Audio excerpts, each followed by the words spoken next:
ಸ್ನೇಹಿತರೆ ನಮಸ್ಕಾರ.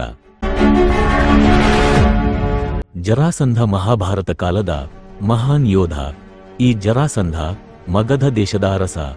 ಜರಾಸಂಧನನ್ನು ಕೊಲ್ಲುವುದು ತುಂಬಾನೇ ಕಷ್ಟಕರವಾಗಿತ್ತು. ಭೀಮ ಅವನನ್ನು 2 ಭಾಗವಾಗಿ ಸೀಳಿ ಎಸೆದರೂ ಅವನು ಮತ್ತೆ ಬದುಕಿ ಬರುತ್ತಿದ್ದ.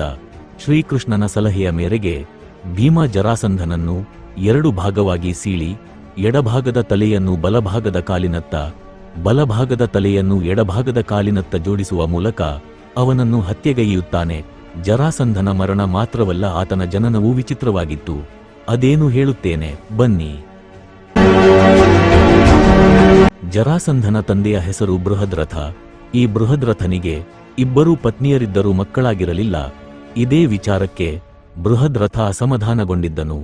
ಅದಕ್ಕಾಗಿ ಬೃಹದ್ರಥನು ಚಂದ್ರಕೌಶಿಕ ಋಷಿಯ ಆಶ್ರಮಕ್ಕೆ ಹೋಗಿ ಅಲ್ಲಿ ಋಷಿಗಳ ಸೇವೆಯನ್ನು ಮಾಡಿದರು.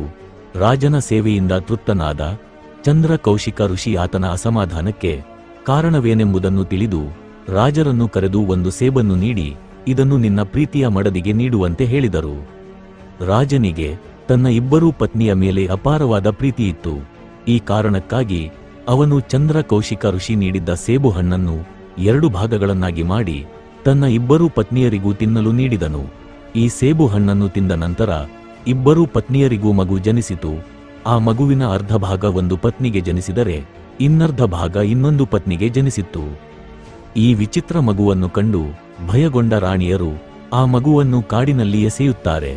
ಅದು ಜರ ಎನ್ನುವ ಮಾಟಗಾತಿಗೆ ಸಿಗುತ್ತದೆ. ಆಕೆ ತನ್ನ ಶಕ್ತಿಯಿಂದ ಆ ಮಗುವಿನ ದೇಹದ ಭಾಗಗಳನ್ನು ಜೋಡಿಸುತ್ತಾಳೆ. ಈ ವಿಚಾರ ತಿಳಿದ ರಾಜ ಮಾಟಗಾತಿಯಿಂದ ಆ ಮಗುವನ್ನು ಪಡೆದುಕೊಂಡು ಮಗುವಿಗೆ ಮಾಟಗಾತಿಯ ಹೆಸರನ್ನು ಸೇರಿಸಿ ಜರಾಸಂಧ ಎಂದು ನಾಮಕರಣ ಮಾಡುತ್ತಾನೆ. ಈ ವಿಡಿಯೋ ನಿಮಗೆ ಲೈಕ್ ಆದಲ್ಲಿ ಲೈಕ್ ಮಾಡಿ, ಕಮೆಂಟ್ ಮಾಡಿ ಹಾಗೂ ಸಬ್ಸ್ಕ್ರೈಬ್ ಮಾಡೋದನ್ನ ಮರಿಬೇಡಿ. ಮತ್ತೆ ಹೊಸ ವಿಷಯದೊಂದಿಗೆ ಸಿಗ್ತೀನಿ. ಅಲ್ಲಿವರೆಗೆ ನಮಸ್ಕಾರ.